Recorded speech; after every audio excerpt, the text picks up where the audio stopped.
இல்லக விளக்கது இருள் கெடுப்பது, சொல்லக விளக்கது சோதி உள்ளது, பல்லக விளக்கது பலரும் காண்பது, நல்லக விளக்கது நமச்சிவாயுமே. அஸ்ட்ரோ பக்தி டாக் நேயர்களுக்கு இனிய வணக்கங்கள். 9/2/2026 15/2/2026 வரை உள்ள இந்த காலகட்டத்தின் வார பலன்களை பார்க்க போகிறோம்.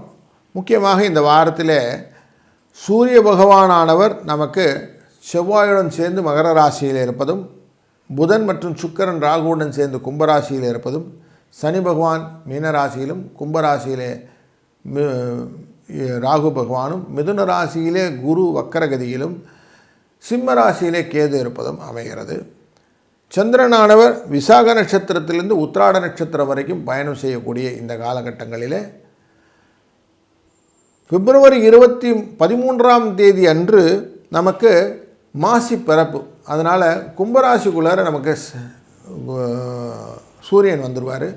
அப்போ சூரியன், சுக்கிரன், புதன் மற்றும் ராகு சேர்ந்து அமரக்கூடிய காலகட்டங்கள் அப்படிங்கிறதுக்கு செவ்வாய் மட்டும் நமக்கு மகர ராசியில் இருப்பார் அப்படின்னு தெரிகிறது.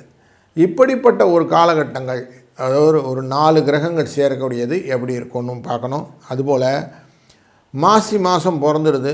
அப்போது குரு நம்ம சூரியனை பார்க்கக்கூடிய சூழ்நிலை கும்பராசிக்குள்ளே இருக்கும்.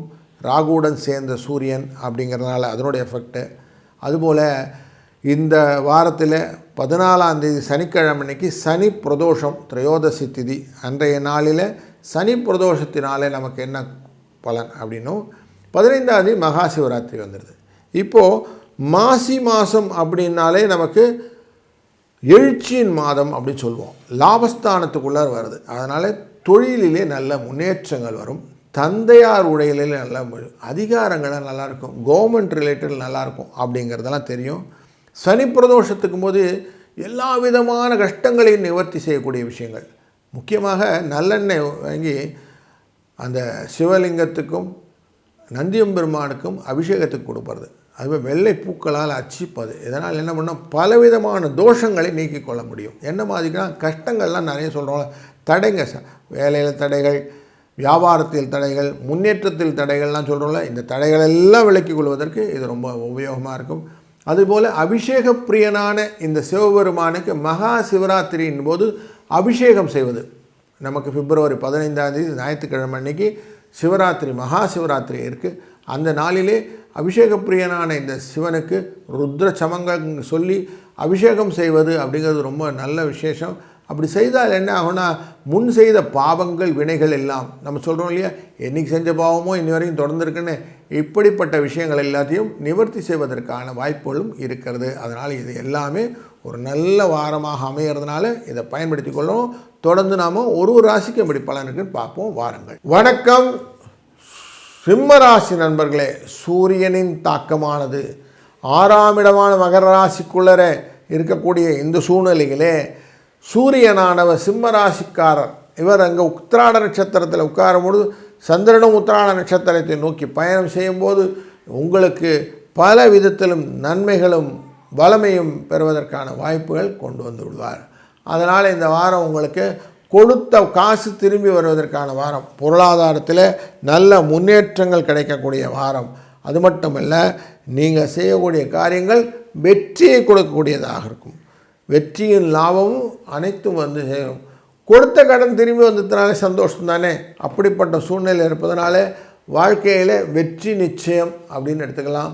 அது மட்டும் இல்லை, உங்கள் ராசியினுடைய அஷ்டமத்திலே இருக்கக்கூடிய இந்த செவ்வாயானவர் உச்சத்திலே அமரக்கூடிய சூழ்நிலையும் காட்டுகிறது. அப்போது உச்சத்தில் அமரக்கூடிய இந்த 9ஆம் இடத்துல இருக்கக்கூடிய சந்திரன் செவ்வாயானவர் உச்சத்திலே அமரக்கூடிய மகர ராசியுடன் இருக்கிறார். மாசி மாதத்துக்குள்ளே 13ஆம் பிறப்புன்னு வந்ததுனால மாசி பிறப்பு வந்து பிப்ரவரி 12ஆம் தேதிக்கு அப்புறம் வரும். நமக்கு கும்பராசிக்குள்ளார் சூரியன் போயிடுவார். குருவினால் பார்க்கப்பட போகிறார். உங்கள் ராசியினுடைய 7ஆம் இடத்துல அமரப்போகிறார். அதனால் நிறைய அலைச்சல்கள் கொடுக்க போகிறார்.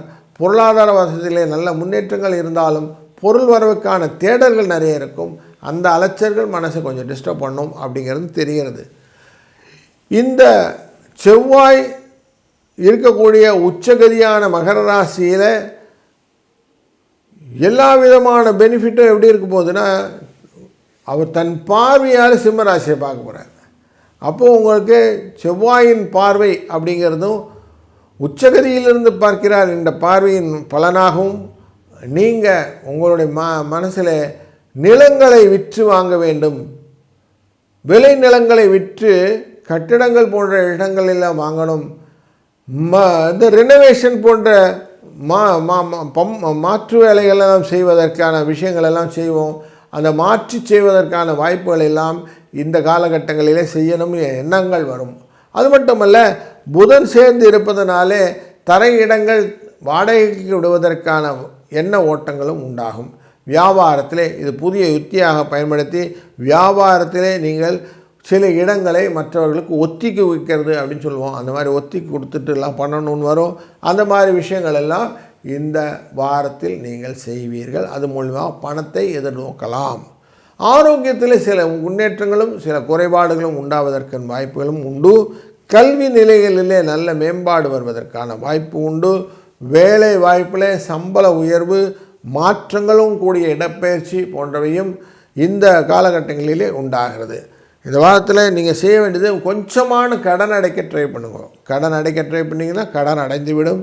தொழிலில் லாபங்கள் உண்டாகும். அதனாலே நல்ல முன்னேற்றங்களை கிடைப்பதற்கான வாய்ப்புகளையும் நீங்கள் இந்த வாரத்தில் அவசியம் ஏற்படுத்தி கொள்ளலாம். இந்த வாரத்தினுடைய நல்ல அதிர்ஷ்ட எண் அப்படிங்கிறது 8, 5 என்ற அதிர்ஷ்ட எண். இந்த 8ஆம் எண் எப்படி இருக்குன்னா, உங்களுக்கு பல விதத்திலும் கஷ்டங்கள் ஜாஸ்தியாக இருக்குது சார், எனக்கு எப்படி விலகிறதுனே தெரியல அப்படிங்கிற போது இந்த 8ங்கிற எண்ணும், 5 என்பது குழந்தைகள் சம்மந்தப்பட்டது இல்லைன்னா ஃபார்ச்சூன் ரிலேட்டடான ஏதான எக்ஸசைசஸ் நீங்கள் பண்ணும்போது அதற்கு முன்னாடி இந்த நம்பரை மனதில் நினைத்து கொள்ள செய்யுங்கள். உங்களுக்கு இதிலிருந்து தெளிவான சிந்தனை, தீராத விஷயங்கள் தீர்ந்து ஒரு நல்ல நிறைவான கிளியர் மைண்ட் செட்டு கொடுக்கும் அப்படிங்கிறதுல ஐயமில்லை. அதனால் உங்களுக்கு நன்மை பல பெருக ஒரு மகிழ்ச்சி தரும் வாரமாக இந்த வாரம் அமையட்டும். வாழ்க வளத்துடன். வணக்கம் கன்னிராசி நண்பர்களே. திக்பலமாக கொண்ட சனி தன் பார்வையாலே 9ஆம் இடத்தை பார்க்கக்கூடிய சனி பகவான் உங்கள் ராசியையும் பார்க்கிறார். அதுபோல் உங்கள் ராசியினுடைய மண், மனை, வாகனம் என்கிற கேந்திரஸ்தானமான 4ஆம் இடத்தையும் பார்க்கிறார்.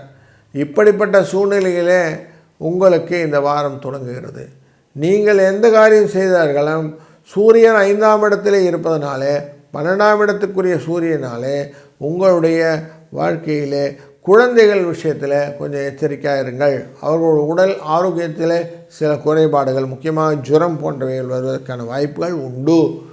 அது மட்டுமல்ல, கும்பராசிக்குள்ள சூரியன், சுக்கிரன், புதன் மற்றும் ராகு சேர்ந்து அமரக்கூடிய காலகட்டங்கள் 13ஆம் தேதிக்கு மேலே வரும். அப்படி 6ஆம் இடமான சத்ருஸ்தானத்தில் அமர்வதனாலே எந்த விதமான இடர்பாடுகளையும் நீங்கள் ஈஸியாக தாண்டி விடுவீர்கள். கடன் கொடுக்கறது, கடன் வாங்கிறது, இந்த ரெண்டுத்துலேயுமே உங்களுக்கு வெற்றியை கொடுப்பதாகவும், your hands are upper hand, அது மாதிரி இஎம்ஐலாம் ஈஸியாக கட்டிடலாம், அதில் ஒன்றும் பிரச்சனை இருக்காது அப்படிங்கிறது மனதில் கொண்டு வாருங்கள். நிலங்கள் மூலியமாக வரக்கூடிய மானியங்கள், நிலங்கள் மூலியமாக கூடிய வருமானங்கள், இது எல்லாத்தையுமே உங்களுக்கு ஈஸியாக இருக்கும். கவர்மெண்ட் ரிலேட்டடாக நீங்கள் கட்ட வேண்டிய நிலுவைத் தொகைகளை எல்லாம் கட்டி முடித்து விடுவீர்கள். அதனாலே எந்த விதமான டியூஸும் இருக்காது. அது மட்டுமல்ல, சுக்கிரனுடன் சேர்ந்த சூரியன் என்பதனாலே கலைத்துறையிலே நல்ல ஆர்வம் கொண்டு பலவிதமான வேலைகளை செய்யக்கூடிய ஆசாமியாக இருப்பீர்கள். சந்திரனானவர் விசாக நட்சத்திரத்தில் உத்திராட நட்சத்திரம் வரைக்கும் செல்லக்கூடியதனாலே உங்கள் ராசியினுடைய 2ஆம் இடத்திலிருந்து 3ஆம் 4ஆம் இடம் வரைக்கும் செல்லக்கூடிய இந்த காலகட்டங்கள் உங்களுக்கு வெற்றியை தருவதற்கும் வாய்ப்புகள் உண்டு. வார கடைசியில் கொஞ்சம் ஆரோக்கிய குறைபாடுகள் இருந்தாலும் மனதிலே உற்சாகம் குறைவதற்கான வாய்ப்புகள் இல்லை அப்படின்னு நல்லா தெரியுது. இந்த வாரத்தினுடைய முக்கிய நிகழ்வுகளே நம்ம 7, 9 என்ற அதிர்ஷ்ட எண்ணை பயன்படுத்திக் கொள்ளுங்கள். 7 என்பது வெற்றிக்கான இலக்கம்.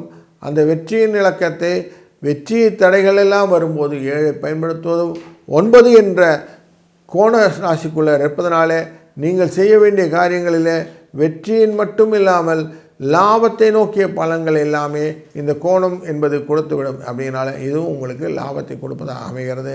இந்த வாரத்தில் முக்கியமாக நீங்கள் 6, 7 என்ற அதிர்ஷ்ட எண்ணை பயன்படுத்திக் கொள்ளுங்கள். 6 என்பது கொடுத்த பணத்தை திருப்பி பெறுவதற்கான வாய்ப்புகள், 7 என்பது அதிர்ஷ்டத்தின் காரணமாக வெற்றி இலக்கை கொண்டு வருது. இந்த ரெண்டுமே உங்களுக்கு லாபத்தை உங்கள் பக்கம் சேர்த்து வைக்கும். அப்படிங்கிறதும் எவ்வளோ தூரம் நீங்கள் வந்து சிம்பிளாக எல்லாத்தையும் அட்டாக் பண்ணுறீங்களோ அவ்வளோ தூரம் உங்களுக்கு லாபம் உங்களுக்கு வந்து சேரும். அதனால் கன்னிராசியான உங்களுக்கு இந்த வாரம் சுபிட்சமான வளமான நன்மை கொடுக்கக்கூடிய வாரமாக அமையட்டும். வாழ்க வளத்துடன்.